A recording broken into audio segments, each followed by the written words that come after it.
Aunty உங்களை தான் நம்பி ஆண்டி நாங்க வந்திருக்கோம். ஆமா ஆண்டி. என்ன போய் நம்பி வந்திருக்கீங்களேப்பா.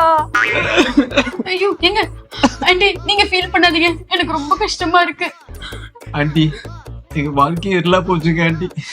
ஆமா ஆண்டி, நான் அதுக்கு கல்யாணத்துக்கு முன்னாடி யோசிச்சிருக்கணும். சரி விடுங்கப்பா, 2 பேருமே யோசிச்சிருக்கணும்.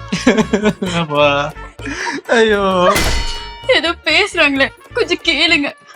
கவலைப்படாதீங்க, உங்க பிரச்சனை எல்லாம் சீக்கிரம் சரியாயிரும்.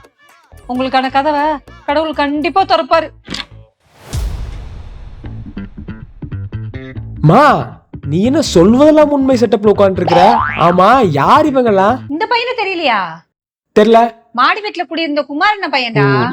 வாழ்த்துக்கள் வாழ்த்துக்கள். டேய் டேய் டேய் டேய், என்னம்மா? அவங்க ரொம்ப கஷ்டத்துல இருக்காங்கடா. அதுக்கு அவங்களுக்கு நம்மளால முடிஞ்ச உதவி பண்ணணும்டா. நம்மளால என்னமா முடியும்? அவங்க அப்பா நம்ம கஷ்டத்துல இருக்கும்போது எவ்வளவு பெரிய உதவி பண்ணார் தெரியுமா? ஃபுல் வீடியோ பார்க்க கீழ இருக்கிற லிங்கை கிளிக் பண்ணுங்க.